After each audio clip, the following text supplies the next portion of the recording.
What if I told you the modern world wasn't built by a lone genius, but by a secret 18th century full moon cult? Today, we are diving into the bizarre, true story of the Lunar Society, a group of historical misfits who sparked the Industrial Revolution by breaking the #1 rule of modern success.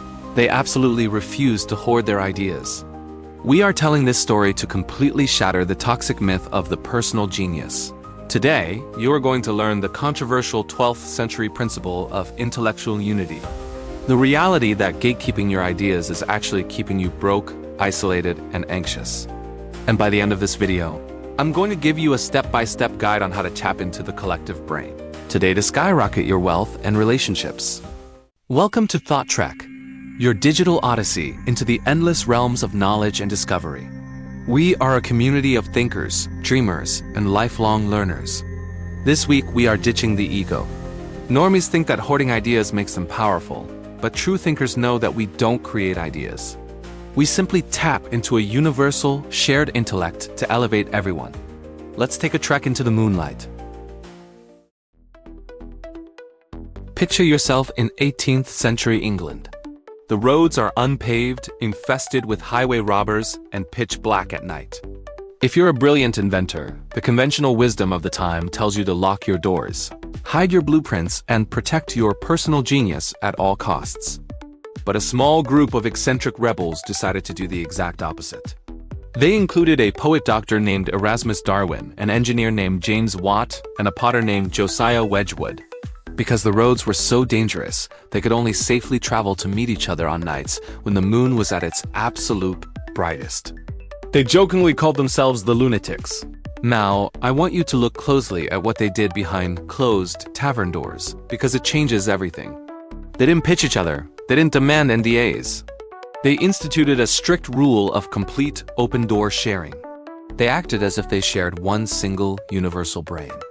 And the progression of history from that room is staggering. Because they merged their intellects, Darwin's biological theories helped Watt perfect the steam engine. Watt's steam engine allowed Wedgwood to mass-produce pottery. They cross-pollinated. Their merged, ego-less intellect literally sparked the Industrial Revolution. But the story doesn't end in the 1700s. Fast forward to the 1970s and 80s. The greatest invention in human history, the internet, was not created by a lone corporate CEO in a garage.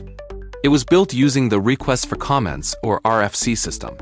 It was an open text protocol where computer scientists freely dumped their code for others to critique, alter, and build upon. The internet has no single owner. It is a modern-day Lunar Society. The lesson here is profound, and it echoes the ancient philosopher Averroes. True brilliance does not come from isolating yourself.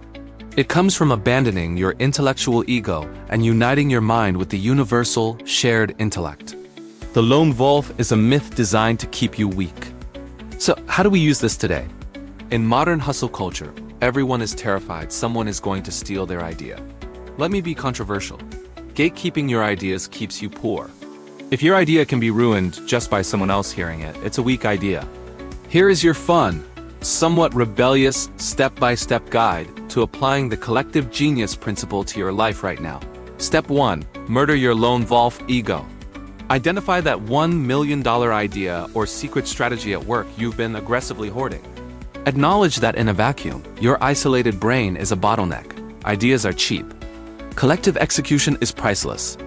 Step 2. Cross-pollinate with an alien. You need to break your echo chamber. Sometime this week, take your biggest roadblock to someone completely outside your field. If you're a software developer, explain your problem to a musician. If you're an accountant, ask a nurse. Don't use industry jargon. Let the universal intellect view your problem through a completely foreign lens. Step 3. Issue a request for comments.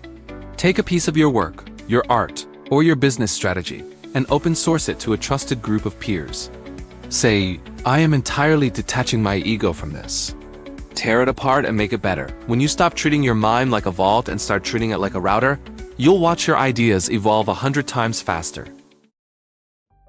The lunatics of the 18th century didn't change the world because they were the smartest men alive. They changed it because they surrendered their egos to the collective flow. When you stop obsessing over being the personal genius and start contributing to the universal intellect, You don't just elevate yourself, you elevate everyone around you. If this video made you rethink how you operate, do your part for the collective. Hit the like button, share this with someone you want in your own Lunar Society, and subscribe to Thought Trek and listen. You absolutely do not want to miss this weekend's 2-part story time. Part 1 drops tonight. Remember, the journey never ends when we walk it together. Keep trekking, and I'll see you in the next one.